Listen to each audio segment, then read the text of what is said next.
La habitación estaba sumida en la oscuridad. Solo el ventilador de techo, perezoso, cortaba el aire. Mateo recorrió la estancia con la mirada, el corazón desbocado. Se le escapó una risa nerviosa. Tiene que ser el cansancio, nada más. Intentó acostarse de nuevo, pero antes de que pudiera cerrar los ojos, la bombilla del pasillo empezó a parpadear. Un zumbido grave resonó. Se levantó, arrastrándose hasta el interruptor. Lo apagó. En el instante exacto del clic, la voz resonó, clara. «Mateo, ¿por qué me heriste?» La sangre se le heló en las venas. Giró despacio, fijando la mirada en el rincón más oscuro de la habitación, y ahí estaba ella. Sobre la estantería de los videojuegos, intacta y al mismo tiempo hecha pedazos. La imagen rota de la Virgen, de Guadalupe. Mateo juraba con cada fibra de su ser que la había tirado a la basura. ¿Cómo? ¿Cómo había vuelto? Y, más intrigante aún, ¿por qué pulsaba con una luz azulada y tenue, como si un corazón divino latiera dentro de ella? Dio un paso atrás, el pecho jadeándole violentamente. Sus ojos se fijaron en la figura y tuvo la certeza de ver lágrimas de yeso escurriéndose por las fisuras del rostro partido.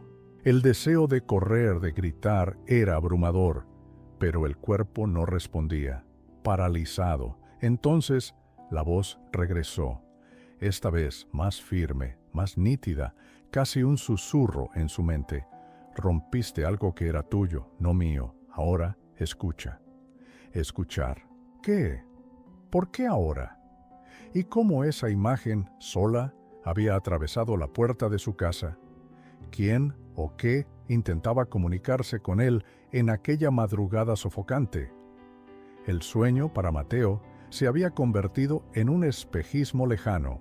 Permaneció sentado en la cama durante horas interminables, con los ojos fijos en la imagen resquebrajada de la Virgen, de nuevo en su lugar en la estantería.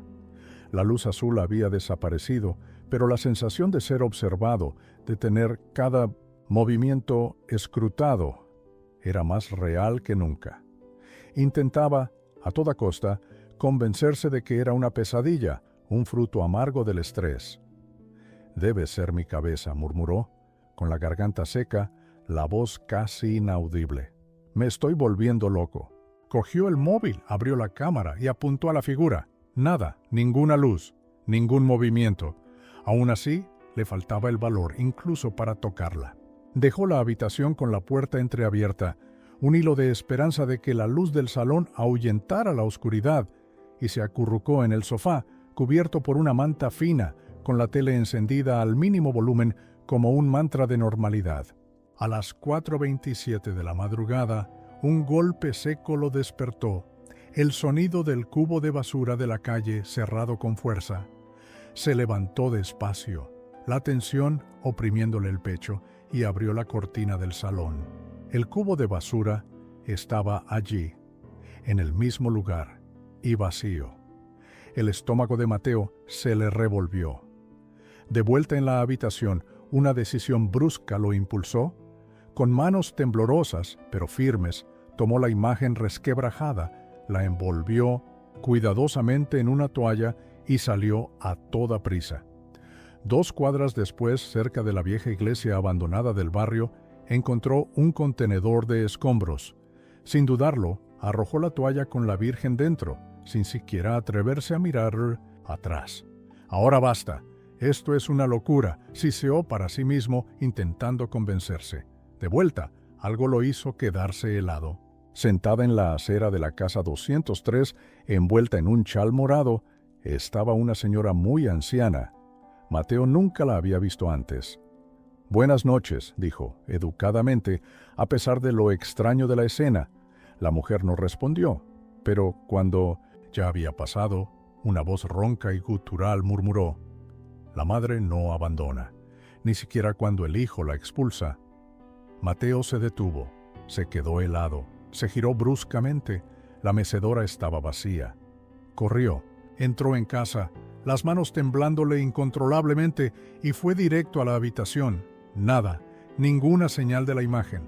Cerró la puerta con llave, A las 6 de la mañana, el agotamiento finalmente lo venció y cayó en un sueño profundo.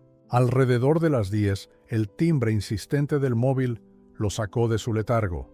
Era el hospital. La voz del médico, extrañamente tranquila, anunció: Doña Elena había despertado. ¿Débil? Sí, aún sin poder hablar, pero consciente. Un alivio inmenso invadió a Mateo, quien corrió hacia allí, incapaz siquiera de considerar contar lo que había vivido. Su madre le apretó la mano. Una leve sonrisa asomó en sus labios al verlo. Aunque sin voz, sus ojos hablaban volúmenes. «Perdón, mi amor». Había allí un dolor silencioso, una súplica muda para que volviera a ser el hombre de antes. Por la noche, al llegar a casa, la habitación estaba exactamente como la había dejado. Puerta cerrada con llave, luz apagada. Pero al encender el interruptor, allí estaba ella. De vuelta, la misma grieta en el rostro, la misma ausencia de la mano derecha y de nuevo, sobre la repisa. Esta vez, Mateo no huyó. Se acercó con una calma extraña, deteniéndose a menos de 1 metro. El aire estaba pesado, denso, y un olor peculiar flotaba en el ambiente, algo entre vela quemada y tierra mojada. «¿Quién está haciendo esto?», preguntó en voz alta, su voz haciendo eco en el silencio opresor. La respuesta no llegó como un sonido en el aire, sino que resonó directamente en la mente de Mateo. «Me rompiste con ira, pero soy yo quien conoce tus dolores». La voz era clara, inconfundible. Mateo retrocedió, los ojos desorbitados. Un escalofrío le recorrió la espalda. «Esto es una locura», susurró para sí mismo. «Mi mente me está jugando una mala pasada». Pero la madrugada trajo consigo un tormento aún peor. Estaba solo, en un campo seco donde la tierra agrietada parecía sangrar bajo sus pies. A lo lejos, una silueta se materializaba, un velo azul flotando en el aire. Ella se acercaba, y el entoset ipsi, pavor se intensificó. Lágrimas de sangre le resbalaban por los ojos. La mujer se arrodilló ante él, y aunque sus labios no se movían, la voz llenó todo el espacio. «Me rechazaste, pero aún así intercedí por ti». Mateo intentó huir, pero sus pies estaban atrapados, clavados al suelo. Entonces el suelo cedió. Un abismo oscuro se abrió, vomitando voces, gritos, lamentos, el pesado arrastrar de cadenas. Mateo despertó sobresaltado, el cuerpo empapado en sudor. El aliento le costaba recuperar. El reloj digital brillaba. 3:33. Su corazón martilleaba en el pecho, un dolor agudo. Se levantó tambaleándose hasta el baño. El agua fría en el rostro no le calmó la mente. Al encender la luz, el espejo estaba cubierto por un vapor denso. Y allí, como grabado por un dedo invisible, 3 palabras resaltaban: «Ya lo sabes». Un escalofrío recorrió a Mateo. Pasó la mano frenéticamente, limpiando el cristal.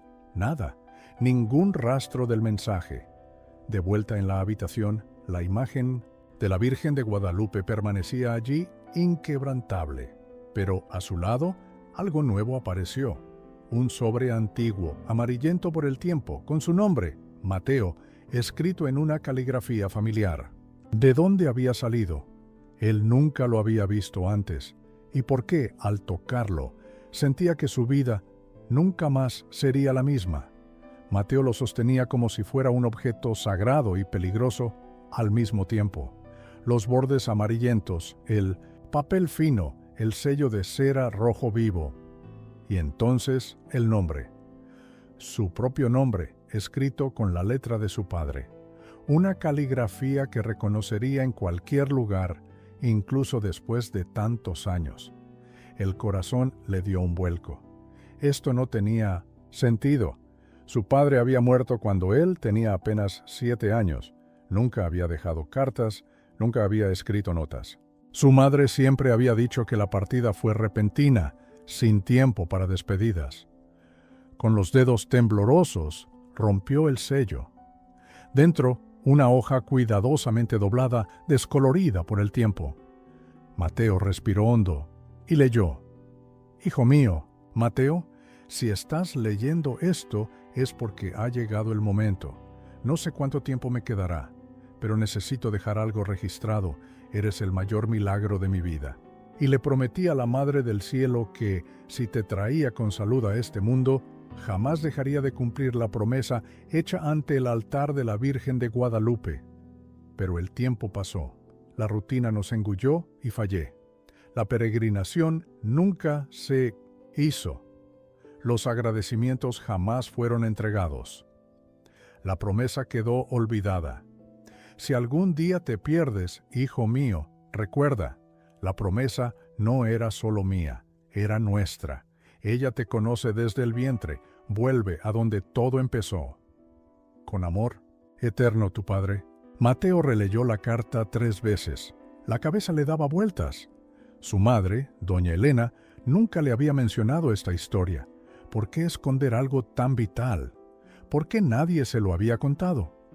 Se levantó con decisión firme y fue directo al hospital, decidido a confrontarla.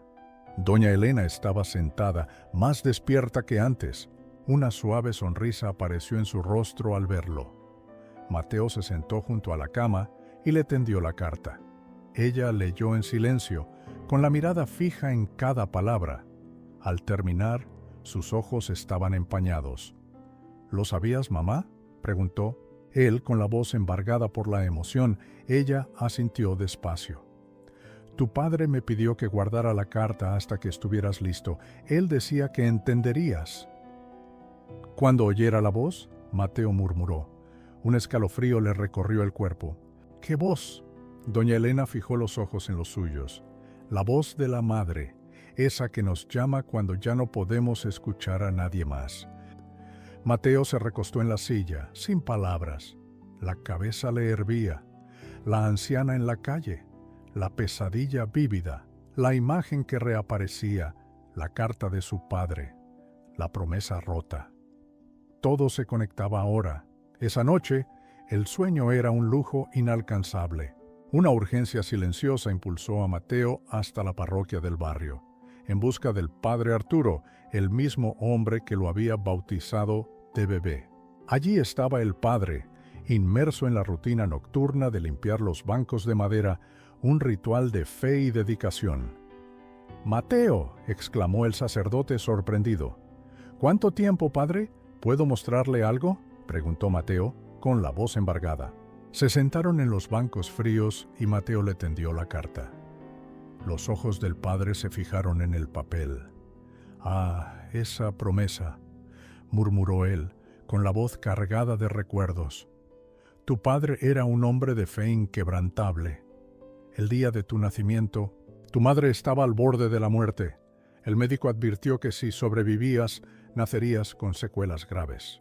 Pero el padre hizo una pausa, con los ojos fijos, en un punto distante. Esa misma noche, tu padre viajó solo a la Basílica de Nuestra Señora de Guadalupe. Viajó haciendo autostop. Llegó allí y pasó la noche entera arrodillado ante el altar, implorando por ambos. Mateo absorbía cada palabra con los ojos fijos, la respiración suspendida. Y cuando regresó, horas después, los médicos tenían un diagnóstico completamente diferente. Era como si algo se hubiera corregido, dentro del útero. Un verdadero milagro. El padre Arturo miró a Mateo con profunda ternura. «Naciste bien. Gracias a ella. La fe, hijo mío, mueve montañas, y a veces salva vidas incluso antes de que empiecen». Un silencio denso y sagrado llenó el templo, haciendo eco de las palabras del padre. Entonces el padre Arturo se levantó, fue a la sacristía y regresó con un sobre antiguo. «Esto lo guardé desde el día del entierro de tu padre. Él me pidió que te lo entregara cuando estuvieras despierto. Creo que este momento ha llegado». Mateo abrió el sobre con manos temblorosas.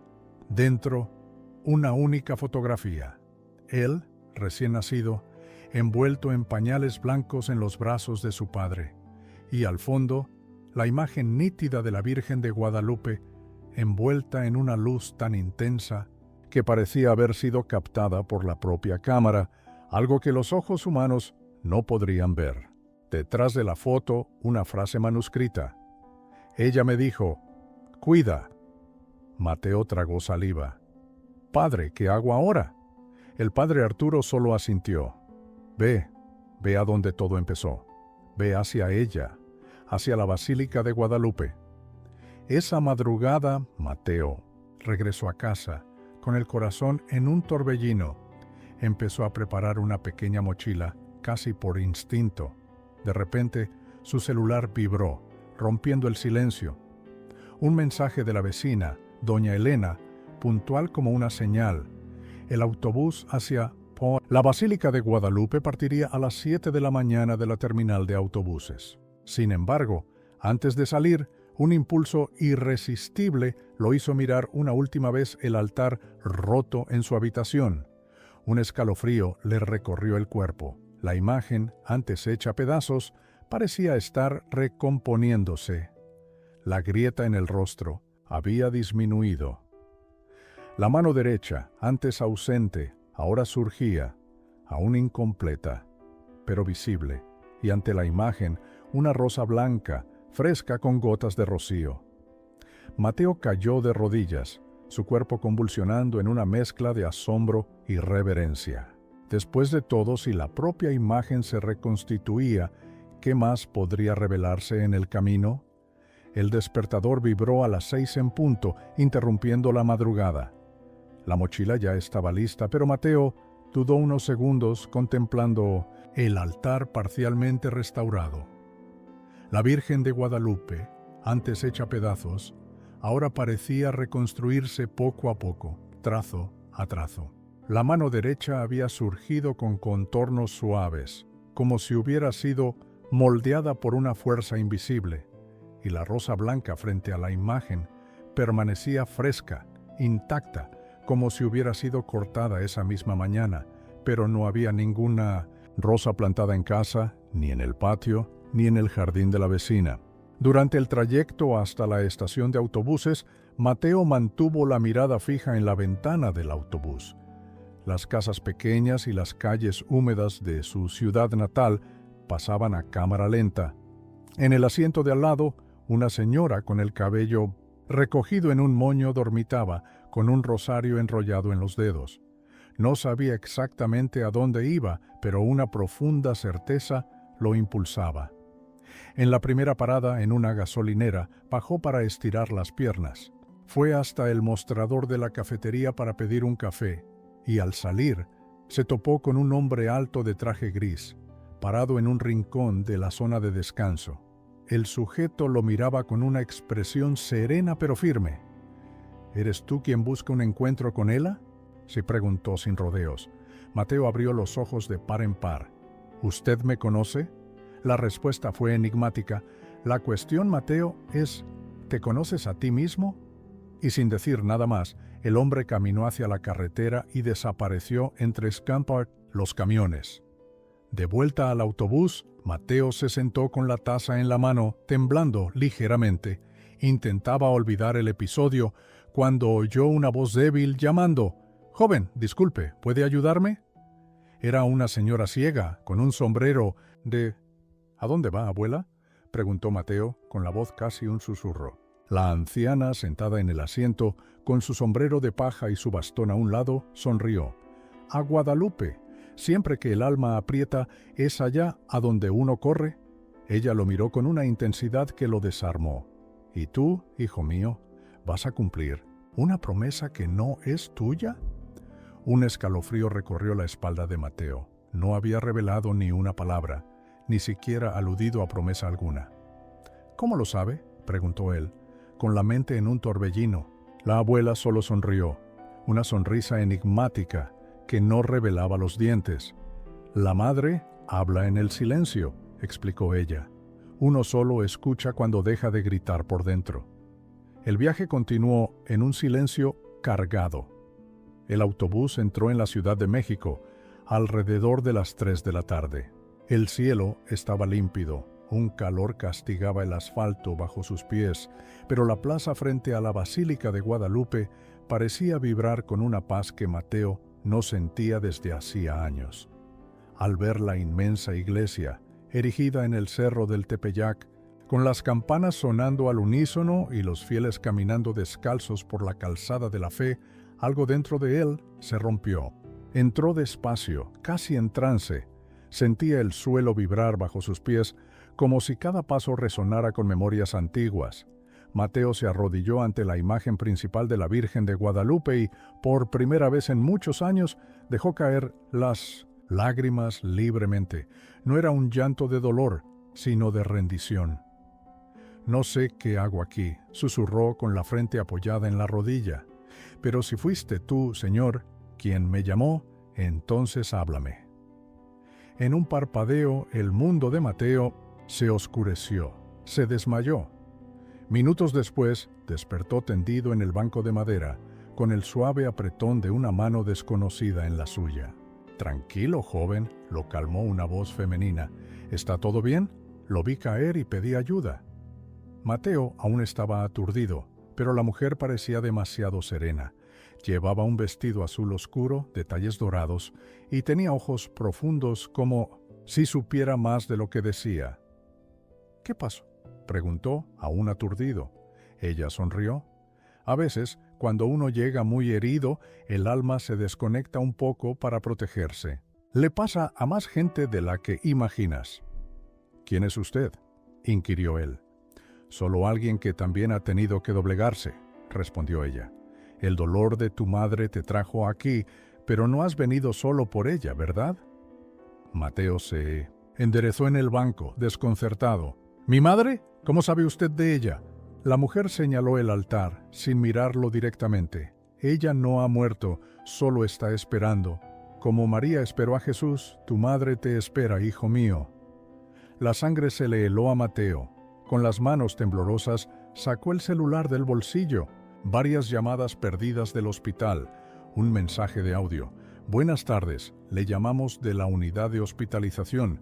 El estado de doña Elena ha presentado un cambio. Hoy, a las 14:42, apretó la mano del enfermero y reaccionó al tacto.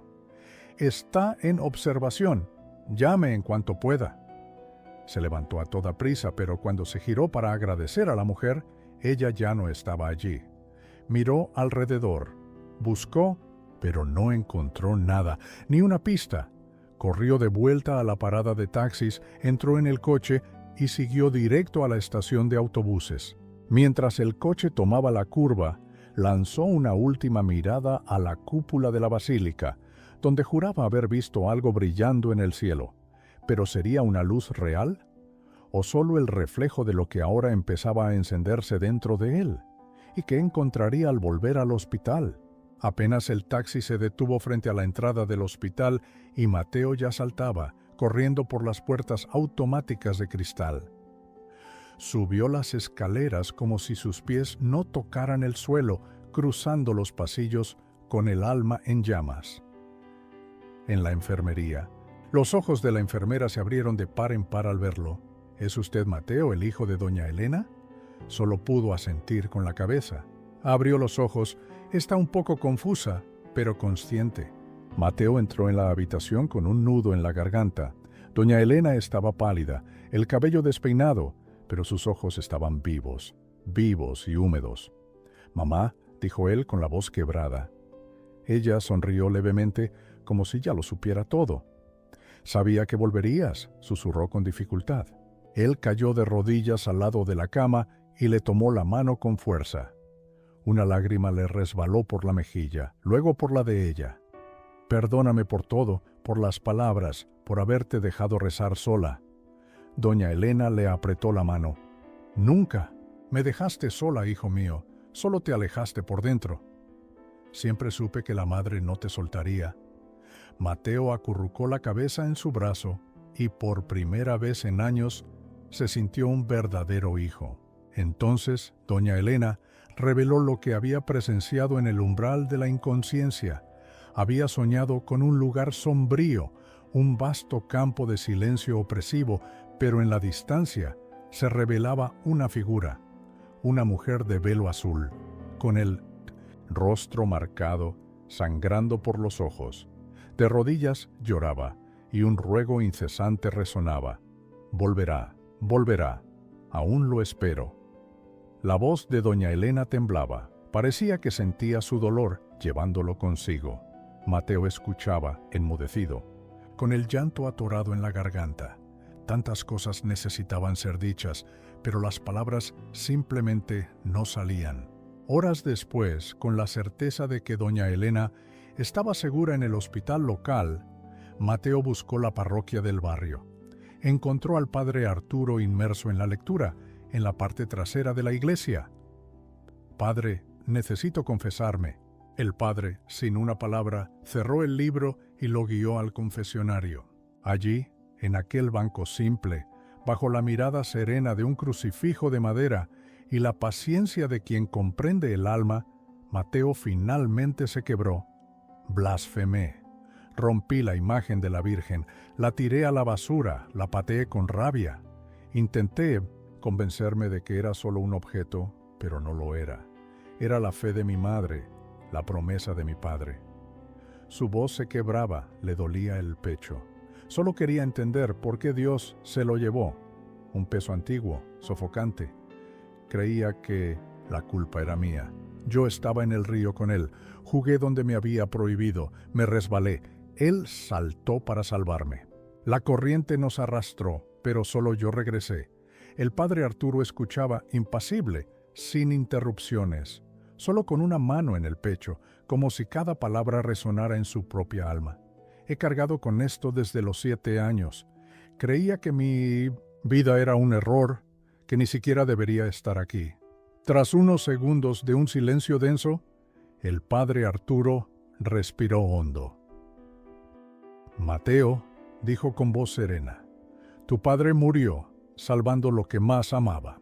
Y amar a alguien hasta el punto de entregar la propia vida no es un fracaso, es un milagro».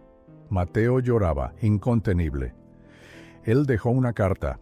Habló de la promesa de que yo volvería cuando estuviera listo, pero yo nunca lo estaré. El padre se levantó, se dirigió a un cajón antiguo en la sacristía y regresó con un sobre amarillento. «Esto ha estado guardado conmigo desde tu bautizo. Nunca entendí por qué. Hasta ahora». Dentro del sobre una segunda carta, más corta, escrita por el padre. «Si algún día mi hijo quiere irse de todo, déjalo ir. Pero cuando regrese, no le hables de pecado ni de castigo. Háblale de la madre. Dile que ella lo espera. Dile que nunca estuvo solo». Mateo no lo soportó. Abrazó al padre, como quien se aferra a un puerto seguro en medio de la tormenta. Allí, entre lágrimas y una fe recién descubierta, algo se rompió por dentro. No con dolor, sino como una cadena que se deshace. Un peso de años enteros, finalmente, arrancado del pecho. Esa noche, Mateo regresó a casa. Sin decir palabra, comenzó a limpiar el altar de la Virgen de Guadalupe. Quitó el polvo, encendió una vela nueva con reverencia y en el centro recolocó la imagen de la Virgen. Estaba prácticamente intacta, pero algo lo detuvo. La imagen parecía diferente, no solo restaurada, sino viva. Sus ojos brillaban. La mano antes ausente ahora estaba allí, firme, extendida, como si esperara a alguien, y allí, discretamente, escondida detrás de la imagen, había una pequeña tira de papel con caligrafía delicada. Solo 3 palabras. Aún falta una. La curiosidad lo impulsó. Sus dedos exploraron la base del altar, y allí, en un hueco oculto, encontró una pequeña caja de madera. Dentro, una fotografía antigua, amarillenta por el tiempo. Era la imagen de él, a un niño, junto a su padre, ambos sonriendo. Y en el reverso, con la misma caligrafía, la frase que lo desvelaba todo, un susurro del pasado que resonaba en el presente. «Estuve contigo todo el tiempo». Un nudo se deshizo en su pecho, un alivio que lo inundó. La última pieza había sido encontrada. No era algo que buscar, sino algo que siempre estuvo allí, esperando el momento justo para revelarse. El aire en la habitación, antes denso de angustia, ahora se llenó de una profunda ligereza. Ya no había miedo, solo la certeza de una presencia constante, un amor que nunca lo abandonó. Doña Elena observaba a Mateo, como hacía desde que él era niño. Él acercó una silla, los ojos fijos en el altar casi listo. «Madre, el altar está casi completo», dijo él, pero entonces apareció una nota misteriosa. «Aún falta una». Doña Elena frunció el ceño, pensativa. «¿Una vela?», sugirió ella. «Ya tenemos dos. Rosa también está allí». Sus ojos se encontraron con los de su hijo, una expresión que él no veía desde la infancia. «Quizás falte tu entrega», murmuró ella. Mateo pasó horas inmerso en reflexión ese día. Sus pasos lo llevaron hasta la orilla del río, un lugar que había estado evitando durante años, desde la muerte de su padre. Se sentó en una piedra, cerró los ojos. El sonido del agua corriendo era un eco del pasado, el grito de su padre, la mano fuerte que lo empujó fuera de la corriente, el instante exacto en que su vida se hizo pedazos. Allí, en ese mismo punto, se arrodilló. Por primera vez, su oración no fue una petición, sino una ofrenda, una rendición. «No quiero cargar con más culpa alguna, Padre», susurró él. «Y no quiero huir más, Madre del Cielo.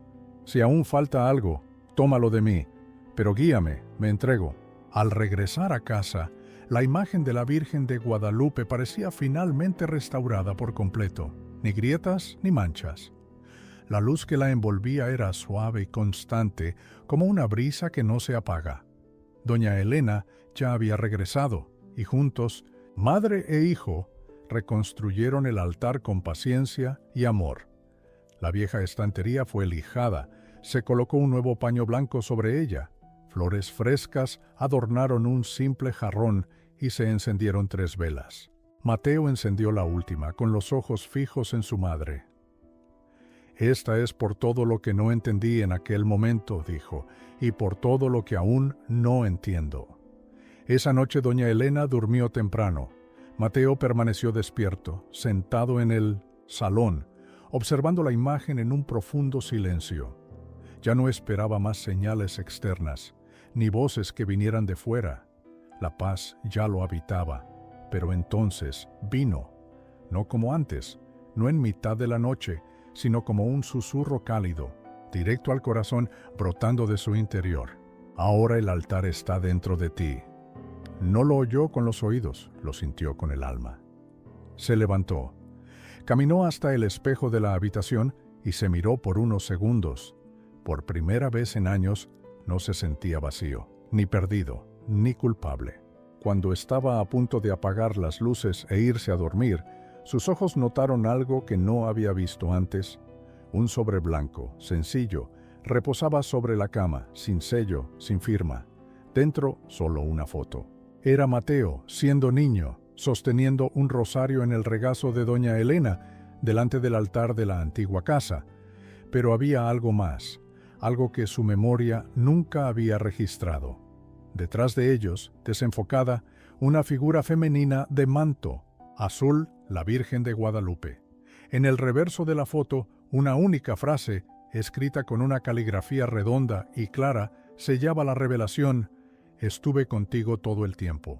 Mateo apretó la foto contra su pecho. La imagen de la Virgen de Guadalupe estaba allí, intacta en el altar. El corazón de Mateo, renovado, limpio.